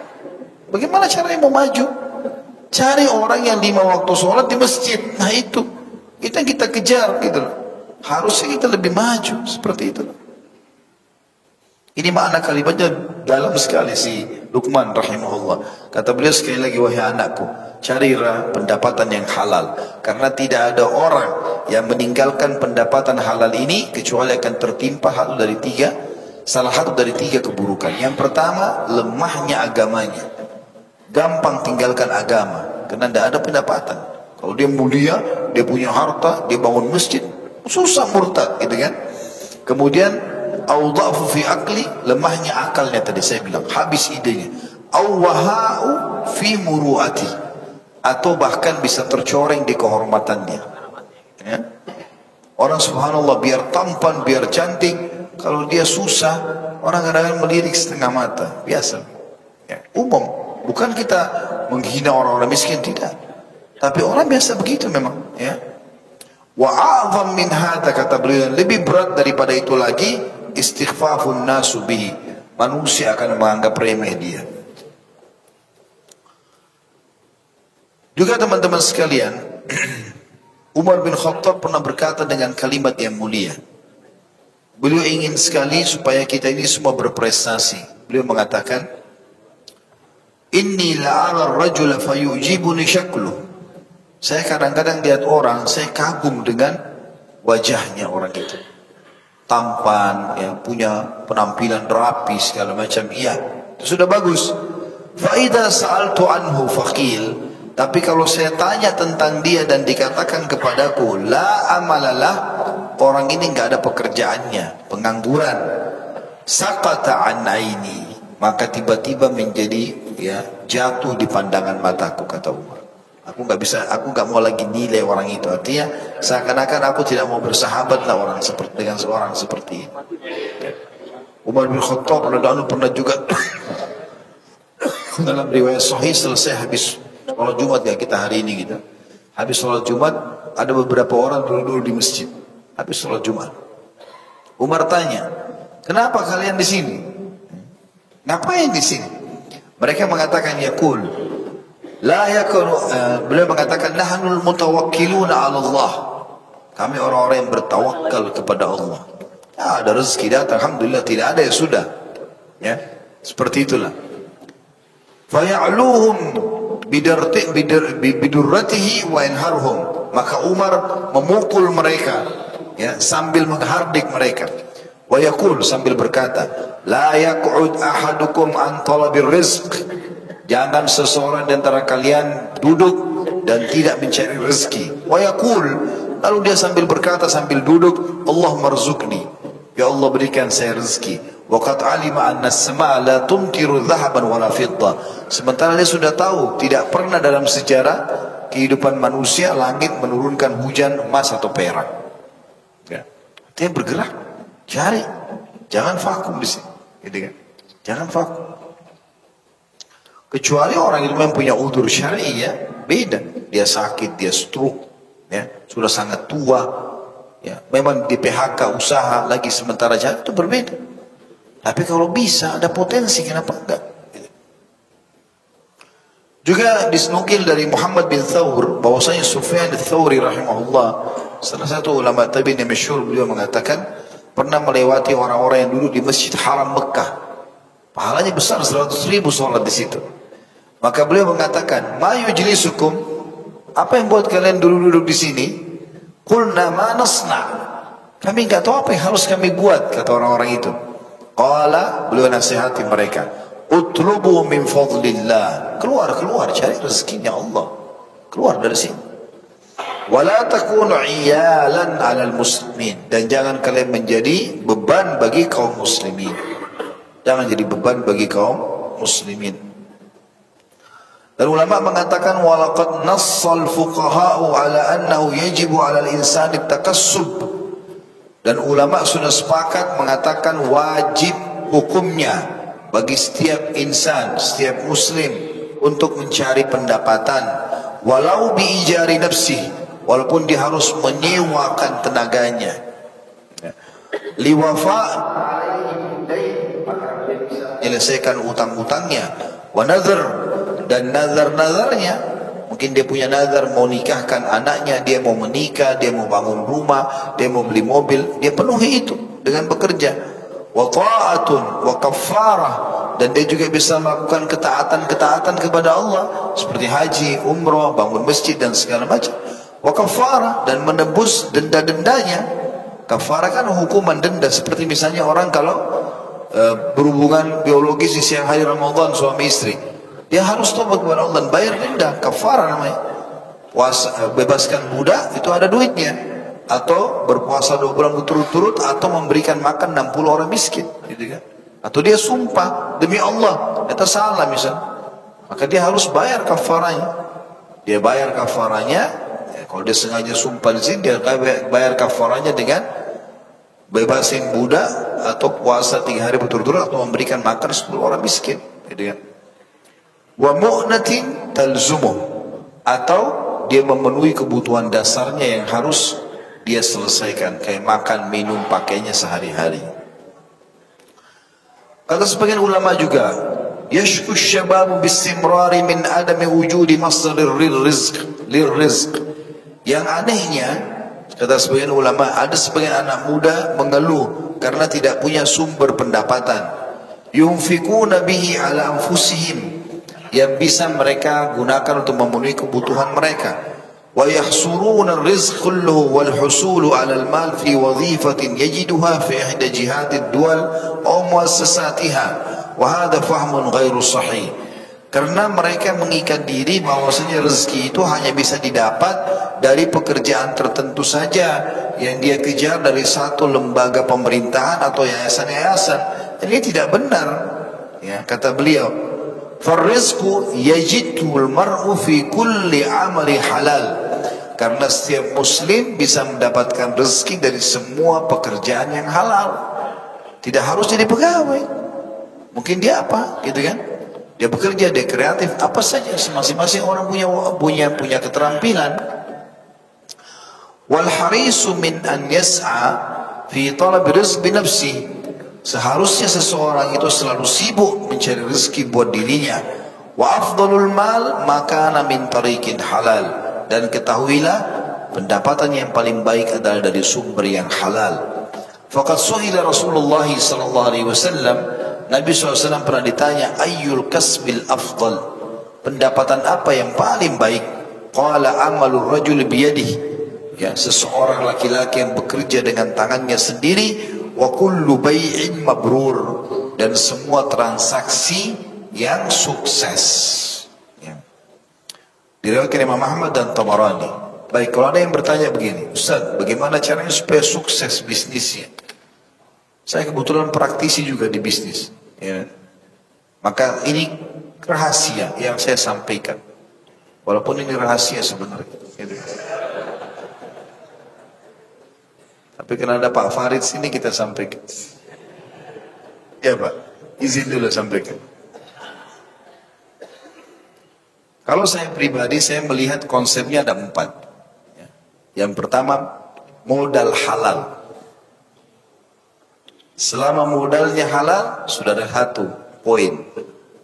Kapan modalnya sudah haram, dari riba, penipuan, mengambil haknya ahli waris, mustahil sudah untung. Bangkrut itu. Ya, pokoknya riba masuk. Ya. Saya tidak sebutkan nama instansi, tapi sumber haram jelas. Ya. Yang kedua, sistem yang dipakai halal. Jangan pakai sistem-sistem yang haram, seperti sistem riba, sistem gharar. Gharar itu merugikan satu dan dua pihak, ya. Kezaliman, manipulasi. Ya, kata Nabi SAW, man ghasyana falaysa minna, sampai menipu kami bukan dari golongan kami. Gak ada manipulasi.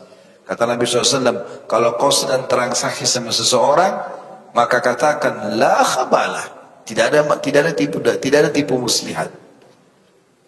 Orang mau jual apa-apa, saya transaksi ya, tapi tidak ada tipu menipu nih. Transaksi. Bahkan kata Nabi SAW, kalau 2 orang sedang transaksi, dua-duanya jujur dan transparan, maka Allah berkahi transaksinya. Yang beli produk berkah artinya akan selalu bagus, produk itu bermanfaat buat dia. Yang menjual juga dapat berkah dari uangnya. Yang paling penting masalah keberkahan. Kalau antum jual motor, jual mobil, ternyata pernah tabrakan. Ditanya, pernah tabrakan? Pernah. Pernah tabrakan di bagian depan sebelah kiri. Saya sudah masukkan bengkel, silakan cek. Jadi transaksi itu. Oh, enggak pernah tabrakan. Padahal sudah 20 kali tabrakan. Bohong. Orang itu hanya ambil nomor telepon, pergi, gak bakal transaksi. Itu sudah umum. Jangan terus menipu diri sendiri nih. Hah? Allah maha melihat, malaikat mencatat. Jangan bodoh-bodohan ini. Hah? Sistem. Yang ketiga, produknya halal. Jangan jual yang haram. Allah haramkan sesuatu, jangan disentuh. Selesai. Transaksi zina, transaksi riba, ya. Produk haram, jual babi, jual khamar, gak ada semua. Semua gak ada. Jual produk halal. Dan ingat, yang haram jauh lebih sedikit daripada yang halal. Halal itu banyak. Allah haramkan babi, Allah ganti dengan sapi, kambing, ayam, kelinci, kuda, banyak. Ikan, hewan-hewan air. Kenapa harus babi? Allah haramkan khamar, minuman keras. Ada madu, ada sirup, ada air putih, ada susu. Banyak ganti. Allah haramkan zina, Allah ganti dengan nikah. Banyak ganti.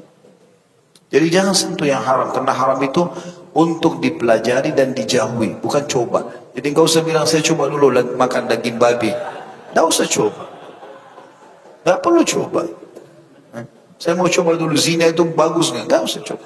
Nikah saja. Selesai. Orang masuk hotel takut-takut, kelihatan orang takut, kalau hamil malu. Kalau nikah, hamil bangga. Tanya, hamil ya bu? Iya, dari suami. Kalau tidak, aborsi. Kalau yang haram, takut. Kenapa tidak nikah? Gitu kan? Ini yang ketiga. Yang keempat, sedekah.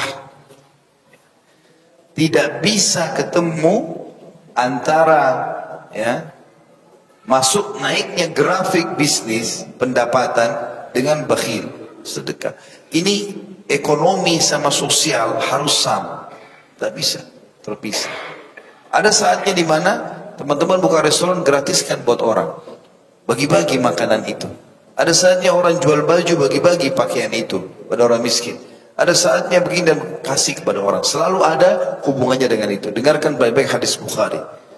Pernah Nabi SAW mengatakan 2 orang sebelum kalian dari Bani Israel, dua-duanya orang saleh. Dua-duanya orang saleh.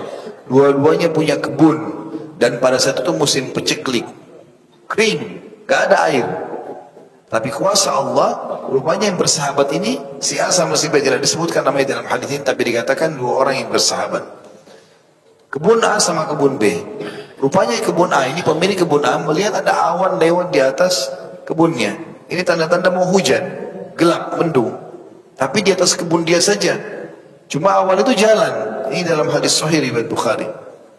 Maka pemilik kebun A mendengar suara di situ di atas awan itu mengatakan begini, turunkan hujan di kebunnya fulan.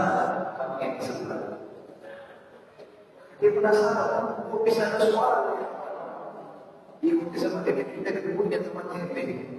Subhanallah, dia masih sampai ke rumahnya. Awal itu hujan lebat, hanya kebun itu yang lain tak kena hujan. Hanya itu saja, yang lain tak kena hujan. Dia tanya temannya, apa rahasiamu? Kok bisa orang lagi musim panas kok sendirian dapat hujan? Dia bilang apa? Dari keuntungan dagang saya. Ini bukan semua modal, enggak, untung. Dari keuntungannya saya bagi 3. Langsung begitu untung, langsung bagi 3. Sepertiganya saya sedekahkan dulu. Sepertiganya saya kembalikan kepada modal, tambahan modal. Sepertiganya lagi saya biayai untuk keluarga saya. Jadi selalu pendapatannya dibagi 3 sebenarnya. Maka gara-gara itu Allah berkahi. Jadi nggak bisa lepas teman-teman. Kita kalau makin dikasih fasilitas sama Allah, kita harus tahu makin ada haknya orang di situ. Bukan untuk kita sendiri. Makin kita berbagi, makin berkah. Itu kata kuncinya. Saya punya ipar di Ternate. Saya nggak bisa lupa, sering saya jadikan sebagai bahan ceramah ini. Subhanallah, waktu mungkin cerita ini 15 tahun lalu saya pernah ke Ternate untuk itu ceramah. Kemudian pulang habis sholat isya dari masjid, saya duduk di rumah beliau, ngobrol-ngobrol. Jam 12, setengah 12 malam waktu itu. Rumahnya di bagian belakang pakai seng, masih pakai seng. Ribut, ada seperti suara batu jatuh, wang gitu ribut sekali. Saya kaget, dia ketawa. Terus dia bilang, itu mangga Ustaz. Oh mangga ya. Orang Ternate bilang ini mangga madu. Mau coba Ustaz? Boleh. Diambil sama dia, dipotong. Memang manis sekali mangga itu, Masya Allah. Satu mangga, orang Jakarta biasa bilang mangga mana lagi. Saya nggak tahu di sini mangga apa. Ya. Maka dipotong sama dia manis. Dalamnya ada kayak titik-titik madu gitu ya. Setelah itu makan, saya istirahat. Habis sholat subuh, saya pulang dari masjid. Duduk lagi ngobrol sama dia. Terus saya tiba-tiba bilang, bisa nggak saya lihat pohon mangganya? Dia bilang, ya silakan. Saya masuk, rumahnya tidak terlalu besar, kecil. Saya masuk ke belakang. Jadi pohon mangga itu kalau tidak salah ya, perkiraan saya sekitar 3 meter saja tingginya. Tidak tinggi. 5 meter lah mungkin ya. Sekitar 5 meter. Tidak sampai 5 meter tingginya. Itu subhanallah buahnya banyak sekali. Saking banyaknya buahnya itu sampai mau kena ke papin bloknya itu. Banyak. Tapi setengah pohon itu di dalam, ada sebagian tangkinya di luar temboknya dia. Saya bilang, Masya Allah, buahnya banyak sekali. Dia bilang, iya. Dia ucapkan bahasa, mungkin dia tidak bermaksud apa-apa, tapi saya bisa tangkap. Ini secara teori syar'i, penyebabnya itu. Ya, dia bilang, Ustaz ini, Alhamdulillah sepanjang tahun tidak pernah berhenti berbuah. Terus langsung dia bilang, dan saya tidak pernah larang orang ambil mangga ini. Jadi yang sudah keluar di luar temboknya itu, orang lewat, anak-anak sekolah lewat, mungkin ada pedagang ambil, silakan. Dan di luar tidak apa-apa. Dalam rumah diambil sama dia sama keluarga. Itu pun kalau ada yang datang minta dikasih. Oh, saya bilang pantas panjang tahun berbuah. Antum baru 1 sudah pakai plastik. Nah,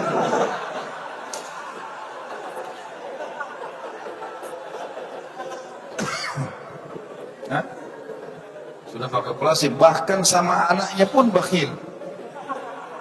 Jangan pegang itu ya, punyanya ayah itu. Punyanya ibu itu. Luar biasa. Makanya 2 tahun sekali baru berbunuh.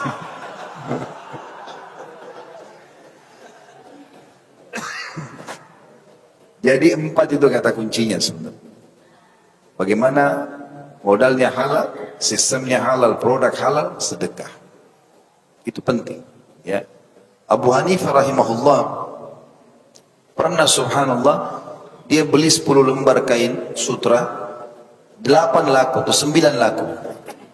Besoknya ada satu ibu datang mengatakan, wahai imam, imam ini kayak kita kiai, ustaz.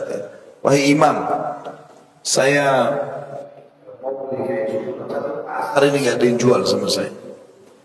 Saya mau beli dari anda, bisa nggak? Uang saya cuma sekian.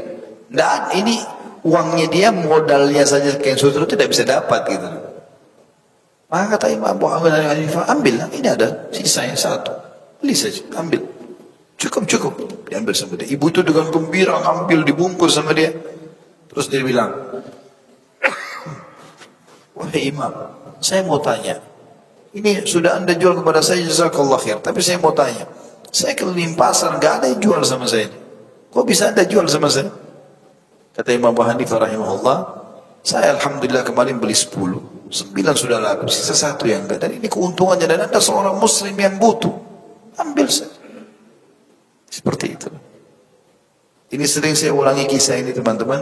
Ada di Saudi penjual selimut. Itu terkenal sekali kisahnya. Selimutnya itu dalam selimut di dalam toko itu paling murah 250 rial. Selimut-selimut yang bagus, gitu kan? Yang mahal 1 juta di atas harganya, di atas 1 jutaan. Yang jelas teman-teman sekalian, ada satu bapak masuk tanpa ngerti apa-apa, dia langsung masuk, dia bilang, saya mau beli selimut 4 buat saya, istri saya, sama 2 anak saya. Tapi uang saya cuma 100 rial. Cuma 350 ribu uangnya. Tapi mau 4 selimut. Maka pegawai-pegawai itu bilang, gak ada selimut harga begitu. Tapi yang punya toko lihat, dia datang. Langsung dia mengatakan, sebentar. Dia kasih isyarat kepada pegawainya suruh minggir semua. Dan dia tidak kenalkan diri kalau dia pemilik. Dia cuma bilang, ada apa bapak? Mau apa? Saya mau beli selimut 100 rial 4. Oh, dia bilang silakan, ambil saja yang anda mau. Silakan. Yang anda mau silakan. Orang ini tanpa ragu karena dia pikir dia punya uang, dia ambil semua, entah yang harga berapa. Pokoknya orang yang punya toko nggak mau tahu, dia mau ambil yang harga 1000 rial kah, mau berapa, pokoknya ambil. Dia ambil sambil dibawa ke kasir, dibayar, dia sendiri yang layani. Selesai orang itu pergi, gembira, keluar. Dia panggil pegawainya semua. Kata dia, saya tahu ada sesuatu yang kalian mau tanya. Kata mereka, iya. Bagaimana bisa anda jual selimut 100 rial 4? Ini minimal 250 rial. Dan ada saja dia bisa ambil 500 rial, bisa 1000 rial, lebih mahal lagi. Dia bilang, itu tadi saudara kita muslim, dia lagi butuh. Kan dia bilang dia kedinginan. Dia mau beli dengan 100 rial 4. Memang dia orang miskin. Memang orang itu bilang, saya cuma punya uang 100 rial, saya mau beli 4 selimut. Maka dia orang muslim yang butuh, saya kasih ini. Terus kata pegawainya, kalau begitu kenapa anda tidak kasih saja gratis? Dia bilang, bedakan antara orang yang datang minta dengan orang yang mau beli. Orang ini datang mau beli, dia mulia. Biarkan dia pulang dalam kondisi dia bangga dengan diri. Kalau dia datang mengemis, kita kasih. Bedakan masalah itu. Jadi tidak terpisah antara ekonominya seorang muslim dengan sosial. Tidak bisa terpisah. Itu resep yang luar biasa. Makanya kata Nabi SAW dalam hadis Bukhari, tiap hari Allah turunkan 2 malaikat di pagi hari. Yang satu mengatakan, ya Allah lapangkan rezeki orang yang bersedekah. Dan yang satu mengatakan, sempitkan, bahkan binasakan rezeki orang yang bakhil. Ya. Maka kita harus paham masalah. Dan teman-teman kalau menjadi seorang pedagang yang jujur, yang benar, dengan sistem tadi yang saya bilang, betul-betul dijaga, ini ibadah yang luar biasa. Perhatikan sabda Nabi SAW dalam hadis Hasan. Hasan riwayat Tirmidzi dan Ibnu Majah. Kata Nabi SAW, at-tajirus saduqul amin ma'an nabiyina was-siddiqina wasyuhada. Ketahuilah pedagang yang jujur dan terpercaya.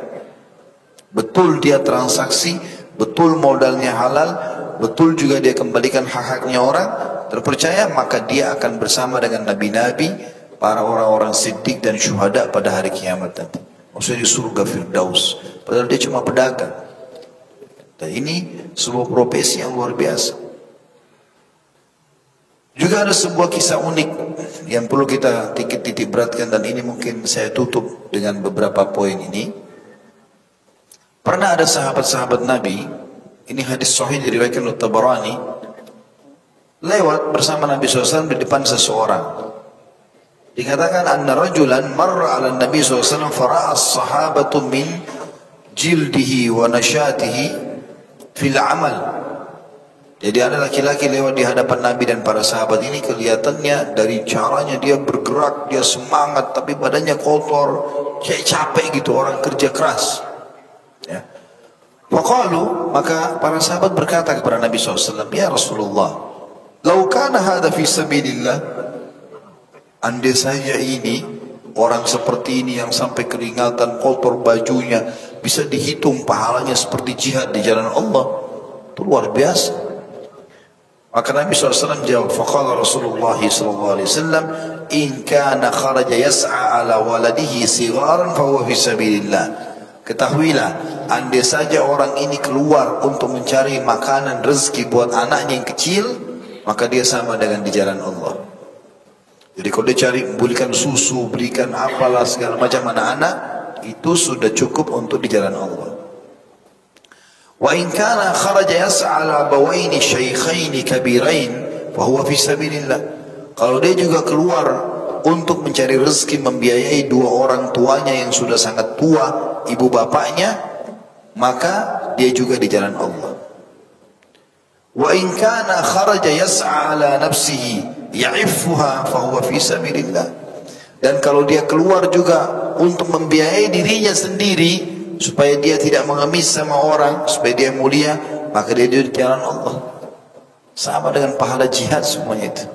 Ya. Wa in kana kharaja riya'an wa mufakharatan fa huwa fi sabilis syaitan. Tapi kalau dia keluar untuk bangga-bangga saja, pakai mobil untuk bangga, jabatan untuk bangga, titel untuk bangga-bangga, hina orang lain, merasa lebih penting dari orang lain, maka dia di jalannya syaitan. Sebagian ulama mengatakan ini sebagai penutup, teman-teman, ya ma'syar syabab, wahai sekalian anak-anak muda, tafrahud dual wa ta'tazzu syu'ub, ketahuilah negara-negara dan bangsa-bangsa, ya, suku-suku banyak menjadi mulia hina yakunu syababuha dhawi himamil aliyah, pada saat anak-anak muda mereka memiliki semangat-semangat yang besar. Yarkuna bi anfusihim, mereka mengangkat kualitas diri mereka. La yabkuna alatan ala ghairihim, mereka tidak pernah menjadi beban bagi yang lainnya. Fayasabakuna al-kibar, fayusabikuna al-kibar fil usuli ila al-ilya, maka mereka bersaing dengan orang-orang yang sudah dewasa dalam mencari kemuliaan. Fabil mal al-halal wal kasb at-tayyib, dengan mencari uang yang halal dan juga pendapatan yang baik, istata'a al-muhajiruna ila al-Madinah an yuzahimu iktisad ahli al-kitab, maka berhasillah para muhajir dari Mekah untuk menyaingi perekonomian orang-orang Yahudi di Madinah. Atarawnahum law kanu fuqara fa hal yatimmu lahum ma aradu, apakah kalian melihat pada saat mereka miskin mereka bisa menjalankan apa yang mereka inginkan? Tanda tanya. Itu tidak bisa. Inna min akhtar ma yuwajihu ad-duwal hina taqumu ad-dawla ala sya'bin ittasafa bid-da'ati wal kasal. Sesungguhnya yang paling berbahaya yang dihadapi oleh negara, setiap negara, kekuasaan, ya, adalah pada saat masyarakatnya terkenal dengan sifat malas. Fal buldan la taqumu illa bi afradiha wa abnaiha. Karena negara-negara tidak akan bisa maju kecuali dengan individu-individu masyarakat yang ada di situ. Fa kaifa tanhaddu bilad qad usiba ahluha bil azzi wal batala, maka bagaimana bisa negara maju sementara penduduknya terkena penyakit putus asa dan malas, aw ittikal ala ghairihim, atau bergantung pada selain mereka. Innal bitala syarrun khatir, sesungguhnya vakum, pengangguran adalah bahaya yang sangat mengancam. Wada'un fattak, dan penyakit yang sangat membius, mematikan. Asra ma yufsidu tuma'ninatul hayat, yang paling cepat merusak ketentraman hidup.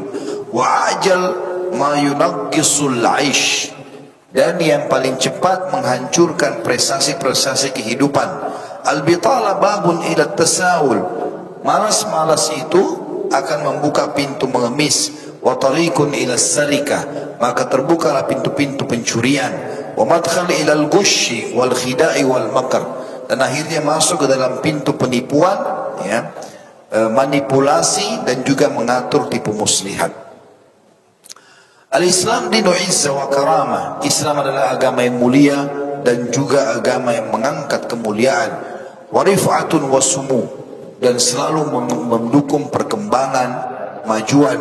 Yahutsu 'ala al-amal as-salih wan nafi', Islam menyuruh kita berbuat kebaikan, amal-amal yang baik dan juga bermanfaat. Wa ya'mur bil quwwati wal isti'dadi lil qurubati wan nawazil, dan selalu memerintahkan kita punya kekuatan dalam menghadapi cobaan-cobaan dan goncangan-goncangan. Innal mal mata majtama'a ma'ad-din kana ad-dinu qawiyan wa zahira. Ketahuilah, kata para ulama, bila harta itu bersatu dengan agama, ya, kedudukan dengan agama, harta dengan agama, gitu kan, maka agama itu akan menjadi kuat dan terlihat. Ta'tazzu bihi dual, dan akan menjadi kemuliaan bagi sebuah negara. Kama ya'tazzu bihi din, sebagaimana agama juga akan mulia di tempat itu. Qala syair, seorang penyair berkata, ma ajmalud dini wad dunya idza ijtama'a, betapa indahnya kalau dunia dan kalau agama dan dunia ini bisa bersatu. Fa alaikum bil amali wal bahthu 'anil rizq, oleh karena itu kata ulama, bergeraklah kalian dan carilah rezeki-rezeki. Wa iyyakum wal khumul wat takasul, dan hati-hati dari sifat vakum dan juga malas. Wal ittikalu ala ghairikum fi khususiyati hayatikum, dan bergantung pada orang terutama kebutuhan-kebutuhan dasar kalian. Inna kibar rijalil mal la yablughu ma balaghu fi yaumin wa lailah, ketahuilah semua, ya, para pedagang-pedagang yang sukses, ya, bisnismen yang berhasil, tidak mendapatkan apa yang mereka inginkan dalam sehari semalam. Faqad kanu fi syababihim yabhathuna 'anil amal, mereka juga pada saat awal mudahnya dulu pertama mencari pekerjaan. Lakin kanat lahum himam ma'aliyah, tapi mereka punya semangat yang besar. Awsalathum ila ma tarawun, maka itu membawa mereka kepada apa yang kalian lihat itu. Dan peringatan terakhir para ulama, inna syai' yanfusu wa yagla fi qalbi sahibihi biqadri ta'abihi, ketahuilah sesuatu itu justru punya nilai, akan mahal tergantung kadar capeknya seseorang. Kita kalau cuma sekitar terima dari orang tidak tahu nilainya. Tapi kalau kita beli sesuatu dari hasil kerja kita, handphone misalnya, apa saja dari hasil kerja kita, kita tahu menjaganya, tahu nilainya benda itu. Dikatakan inna syai'an yanfusu wa yagla, sesuatu itu akan mahal fi qalbi sahibihi, di hati seseorang, biqadri ta'abihi, tergantung daripada capeknya dia mendapatkan itu. Fi usuli ilaih, untuk mendapatkan sesuatu itu. Walidzalika qalla ma yufarritu fihi, maka oleh karena itu sangat jarang orang melalaikan apa yang dia dapatkan dari hasil kerjanya. Aw yatahawanu fi amri, atau dia lalai tidak mengurusnya. Amma ma yahsulu alaihi syakhs duna anatin wa muqabadatin falan ya'rif qimata. Tapi seseorang yang mendapatkan tanpa ada campur tangan dia sedikit pun, maka kita akan temukan dia akan sangat malas dan tidak mengetahui nilai barang tersebut. Allahu a'lam. Jadi ini teman-teman sekalian kita bahas, mudah-mudahan bisa difahami bahwasanya Islam menyuruh kita bekerja, memiliki pendapatan, sukses, maju, kejar selalu titel akademik semampu mungkin, kejar prestasi kantor yang bisa dijangkau, ya, kejar semuanya pendapatan-pendapatan yang baik, memiliki pasangan yang baik, pakaian yang baik, keturunan yang baik semuanya, dan tolonglah semua itu dengan berdoa kepada Allah Subhanahu wa taala, karena Allah Maha mendengar hamba-hambanya dan Dia akan memberikan apa yang diinginkan sesuai tanda kutip dengan orderan kita. Kita kalau minta kepada Allah Subhanahu wa taala, Allah akan kasih sesuai dengan permintaan kita. Maka minta selalu yang terbaik. Minta selalu yang terbaik. Hati-hati dengan doa-doa yang buruk, penyesalan terhadap apa yang Allah kasih, ini nggak boleh. Makanya Nabi SAW mengatakan, jangan kalian minta sesuatu yang buruk buat diri kalian, harta kalian, keluarga kalian, jangan sampai malaikat lewat mengaminkan maka terjadilah. Misal dalam rumah tangga dia bilang, saya menyesal nikah sama kamu. Walaupun cuma dalam keadaan emosi, bisa menjadi doa, maka nyesal terus pernikahannya. Atau dia mengatakan, kenapa saya dikasih anak seperti kamu? Ya, kamu ini kenapa nakal sekali? Bisa jadi doa. Kenapa enggak bilang, semoga Allah berikan kau hidayah nak. Semoga kau jadi baik. Semoga hubungan kita jadi langgam. Semoga begini dan begitu. Jangan juga bilang, cuma ini saja harta saya. Kesannya tidak bersyukur kepada Allah. Atau dia jelek-jelekkan dirinya. Dirinya di kaca. Kenapa saya jelek sekali ya? Loh, begitu juga Allah yang ciptakan. Yang ciptakan kita siapa? Allah. Kita kalau hina diri kita, berarti kita hina penciptanya. Itu kan Allah yang ciptakan. Kita tinggal jaga kebersihan, nikmati fasilitas ini, kita lakukan yang terbaik. Insya Allah itu bisa, gitu kan? Maka jangan pernah berdoa yang tidak baik ini. Juga sama, jangan pernah karena terlalu suka dengan agama maka doanya keliru. Karena ada sahabat pernah begitu. Dia mengatakan dia doa khusyuk di dalam masjid. Nabi lihat, Nabi bilang, kau berdoa apa? Dia bilang, ya Rasulullah, saya berdoa, ya Allah, semua hukuman yang kau siapkan untuk aku di akhirat, majukan di dunia. Supaya di akhirat maksudnya tidak dapat siksa lagi. Kata Nabi SAW, subhanallah, kau tidak akan mampu menampungnya. Kalau kau tak, seperti tanda kutip tantang Allah, ya Allah, semua siksamu majukan saya. Kau tidak akan mampu, kata Nabi SAW. Maha suci Allah, kau tidak akan mampu. Kenapa kau tidak bilang, Rabbana atina fid dunya hasanah. Ya Allah, berikan kami semua kebaikan di dunia. Wa fil akhirati hasanah. Dan semua kebaikan di akhirat. Wa qina adzabannar. Selamatkan kami dari api neraka. Kita harus kita doa. Maka selalu optimis. Tidak ada kata-kata pesimis. Kalimat terakhir juga kata Nabi SAW, saya suka sekali dengan, saya tidak suka dengan kalimat pesimis. Saya nggak bisa, saya nggak mampu, sudah terlambat, saya tidak akan diampuni, saya tidak akan sembuh. Nggak ada semua di kamus orang muslim itu, buang jauh-jauh. Dan kata Nabi SAW, dan saya suka dengan al-fa'al. Kata para sahabat, ya Rasulullah, apa itu fa'al? Kata Nabi SAW, kalimat optimis. Saya bisa, saya mampu, saya akan sembuh, saya akan bisa, saya akan selalu maju. Insya Allah bisa. Jelas ya? Alhamdulillah. Allah jadi saksi kita sudah sampaikan. Tinggal bagaimana diamalkan saja. Baik, mungkin sampai sini saya dulu teman-teman sekalian. Insya Allah mudah-mudahan sudah mewakili. Dan saya mengajak teman-teman kembali lagi kepada medsos kami. Silakan kunjungi di Khalid Basalamah Official, dan cukup banyak alamat-alamat ada di IG, ada di Facebook, ada di YouTube, bisa didatangi yang resmi insyaAllah. Dan besok kita masih ada acara di Triple C, acara seharian. Jadi ada acara insyaAllah di pagi hari, saya akan membahas tentang keajaiban haji dan umrah. Kemudian juga ada acara insyaAllah di siang hari, diisi oleh teman saya Ustaz Wildan Hafizahullah. Beliau akan mengisi tentang masalah sembuh dengan bekam. Kemudian akan ada insya Allah materi juga di malam hari, ini motivasi untuk para bujang-bujang supaya cepat menikah ya. Menyempurnakan setengah agamamu, itu juga akan kita bahas insya Allah di selepas maghrib nanti. Jadi seharian ada acara di Triple C. Di sana juga akan ada banyak dibuka konter-konter, mungkin teman-teman bisa berbaur dengan buku-buku agama, dengan apa saja, ya, travel dan seterusnya, itu bisa berbaur sama teman-teman di sana insya Allah. Mungkin begitu saja. Dan saya sekali lagi bersyukur kepada Allah SWT atas majelis ini. Semoga ini diikhlaskan, ini dijadikan sebagai tambahan amal, dan Allah menjadikan saya orang pertama melaksanakan, bukan cuma mengucapkan. Dan juga jazakumullah khairan kepada seluruh jajaran yang telah menjadi penyebab majelis ini. Semoga Allah Subhanahu wa taala memberkahinya, dan juga semoga seluruh amal yang pernah kita kerjakan, yang sedang kita kerjakan, yang akan kita kerjakan sampai menjelang ajal nanti diterima dengan pahala yang sempurna. Dan semoga seluruh dosa yang pernah kita kerjakan, sengaja tidak sengaja, kecil ataupun besar, samar ataupun nyata, semuanya diganti oleh Allah dengan kemakmurannya menjadi pahala.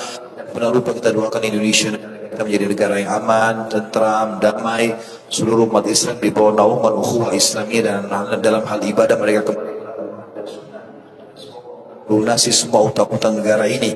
Allah urus dari seluruh penjulunya, dan Allah karuniakan kita pemimpin muslim yang jujur, yang adil, yang memimpin negara ini dengan baik dan memakmurkan masyarakat, dan semoga Indonesia menjadi contoh bagi negara-negara yang lain. Dan selalu kita doakan saudara kita di Palestina, di Syria, di Yaman, di Irak, di Myanmar, di Ahsa, di China, dan mungkin sekarang di New Zealand yang sedang diuji oleh Allah Subhanahu wa taala. Semoga Allah ikhlaskan niat mereka, terima para syuhada mereka, mulakan Islam di tangan mereka dan kita semua, dan semoga Allah ikut sertakan kita bersama mereka di pahala, baik dengan doa, dengan harta, juga dengan jiwa kita. Dan semoga Allah dengan kemahamurahnya, saya yakin sedang melihat kita karena Dia Maha melihat, mendengar kita karena Dia Maha mendengar, dan mengetahui apapun gerak-geri dan niat kita karena Dia Maha mengetahui, agar menyatukan kita semua di surga firdausnya tanpa hisab. Mana disebutkan dalam majlis ilmu yang mulia ini. Ada benar pasti dari Allah, pada salah saya mohon dimaafkan. Subhanakallahumma bihamdika, asyhadu an la ilaha illa anta astaghfiruka wa atubu ilaik. Wassalamualaikum warahmatullahi wabarakatuh.